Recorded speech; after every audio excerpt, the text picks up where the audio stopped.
You're about to watch a video that's an excerpt of one of my online courses, free sample if you will. If you enjoy it, please get in touch, dan@brojo.org, and let me know what you think.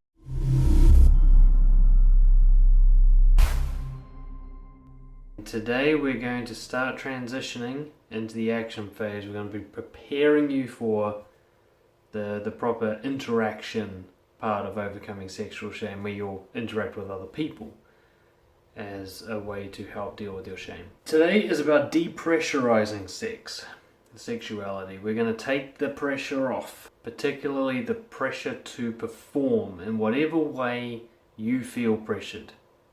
Everybody's got their different version of being pressured to perform, and today we're going to take that pressure off you, whatever it means for you.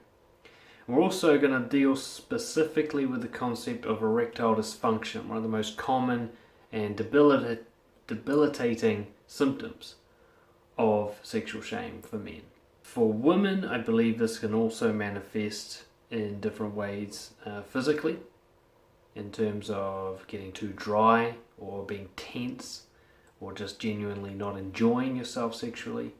It doesn't really matter what the symptoms are, because the techniques we're going to be talking about today apply to anybody. It's just about pressure release. I want you to get into your mind right now what it would mean if you were to be okay with not being able to perform sexually, whatever that means for you. If that means being too nervous to get it up, or in the case of a woman, too nervous to be lubricated. If it means finishing too quickly, or not being experienced and skilled in the act of loving. If it means less of a sex in terms of intercourse and more sexuality, if it means not always being masculine or being too feminine, or whatever you think of as not performing well sexually, I want you to get into your head, what if it was okay to be like that? What if it was okay to be like that even though you don't want to be like that? But you can still accept that it happens. That is what removing pressure is all about, is making it okay. And it was the absolute secret for me overcoming my sexual shame, was basically making it okay to be affected by uncontrollable symptoms of shame. I didn't want to be affected that way, but I couldn't control it, and therefore it's okay. One of the things we'll be talking about at the end of this video is about what you might call a kind of abstinence. Whereas if you prepare to be sexless forever, if you imagine that you'll never be able to perform, whether it's physical or whether it's being masculine or feminine, whatever it is, if you were to imagine that you're never going to be good at it, you're never going to get it right, and to be prepared to live like that, to be prepared to make that work for you. This is what we mean by reducing pressure. To put it very simply, for me to overcome my erectile dysfunction, which I did, was I made it okay to always have it. Not okay as in I enjoyed it, but okay that if it happened, I wasn't going to fight it, and I wasn't going to hide it. I wasn't going to tell myself it was wrong or a failure. Just like I wouldn't tell myself I was a failure if I had a bad knee injury and limped for the rest of my life. Not being able to walk properly because of an injury I can't control, it's not something I'm going to punish myself for or hide from the world. And it's the same with whatever symptoms you have around sexual shame, whether it affects you physically in bed, affects the way you speak, makes you shy, whatever it is that it does to you. We're going to make it okay for you to be like that, possibly even forever. Because I can tell you right now, struggling against it makes it worse. You will not fix this by struggling against it. You won't fix it by trying to fix it. If any relief is going to come in this area, it has to first be accepted. If you could control it, you would. The fact that you're not controlling it means you can't. So let go of controlling it. Where does these anxiety symptoms come from? They come from the pressure. The pressure causes the problems that the pressure causes, doesn't it? If you didn't have any pressure, you wouldn't have any of these symptoms. If you weren't pressured to perform by yourself, you wouldn't have any of those blocks to performance. You need to understand that. The pressure to succeed in some way, to win the conquest, to win approval and admiration. All of these things are what cause those unexpected and unwanted physical reactions, particularly ED. When you're nervous, everything clenches up down there, and that prevents blood flow. So putting pressure on yourself cannot help. We're going to talk a bit more about this in the next video, but essentially the way to address this is to go to it directly. If you're in the situation where it's happening, it has to be expressed directly. So for example, if I'm with a girl and I can't get it up, I don't do what I used to do. I don't pretend it's not happening, or pretend to be too drunk or too tired, or try to use oral sex to hide what's happening with me. That's what I used to do. Now, I'll go to it directly. I'll say to her, look, it's not happening. I'm too nervous or under pressure or something, and I get affected in this certain way. It's not happening tonight. Or at least it's not happening right now. Just address it directly. No matter what it is, whatever you not performing is, being out in the open with it. Maybe you not performing with masculine sexuality means you don't stand up for yourself. Maybe that's what you not performing means. In which case, when it happens, you say it. Say, look, I know it sounds like I agree with you right now, but the problem is I just don't have the courage to stand up for what I really believe in. I'm too scared of telling you what I really think. To just call it out for what it really is. To give respect to it. To surrender to it. To go, you win, performance anxiety, you win. I'm not going to fight you, I'm not going to deny you, I'm not going to lie to myself. It's happening, and I can't fix it. Now I'm going to give you, in terms of sexual, physical experience, instead of trying to get it up, or trying to get wet, or whatever it is you're trying to do, shift to something you can control. And one of my favorites here, I'll give you something very practical, is massage. Especially at your own place, you should always have massage oil beside the bed. And this is your go-to, like no matter how much you can't perform in the genital region, you can always give someone a good oil massage. You almost can't get an oil massage wrong.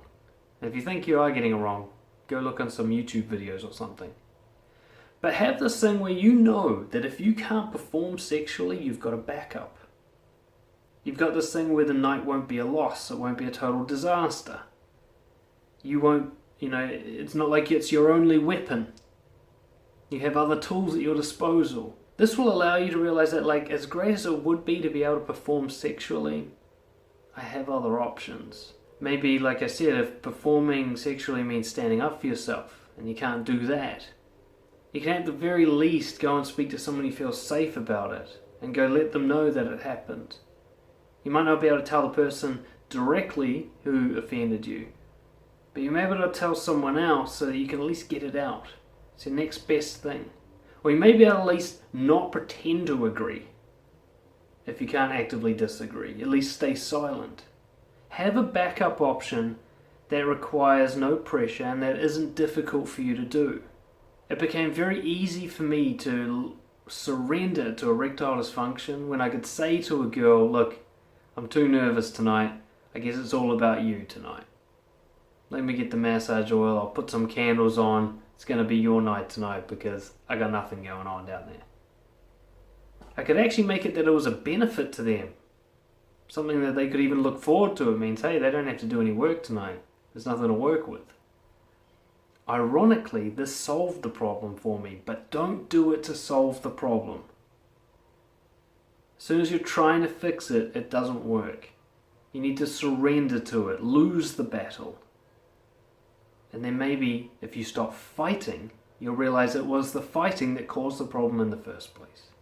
The pressure to perform, to get it up, to last long, to have an orgasm, to give them an orgasm, whatever it is you pressure yourself to do, release yourself from that pressure and have a backup that you can control. I might not be able to make her have an orgasm, but I can give her a massage. I can control that. I can make sure that there's candles and nice music and we take our time. I can't guarantee her orgasm, but I can guarantee that I will do my best to make it a romantic setting and an enjoyable time, if nothing else. The last thing to remove this pressure before we go into tomorrow's real actionable actions, we need to remove the chase for sex, for conquest, for winning. And what this means is simply removing any actions, any intentions that are trying to get the win. So if you performing means just getting laid, then you're going to swear to not try to get laid. If you performing means getting it up, then you're going to swear to not try to get it up, nor to avoid any situation where you'll feel pressure to give it up, to get it up. If you performing means trying to stand up for yourself, then you're going to swear off trying to make people respect you. Whatever it is that you're trying to get, that end outcome that you put so much pressure on yourself for, orgasms, performance, love, approval, respect, whatever it is that you have your shame about, that you wish would cure your shame, you're now going to make a commitment to stop chasing that thing, to surrender. And we'll be talking tomorrow about how to use honesty instead. So here's your action for today. You're going to make a commitment to abstaining from chasing whatever performance is for you. You're allowed to be honest about it, and you're not allowed to avoid situations where it can happen, but you will not chase it for a set period of time. I recommend 12 months.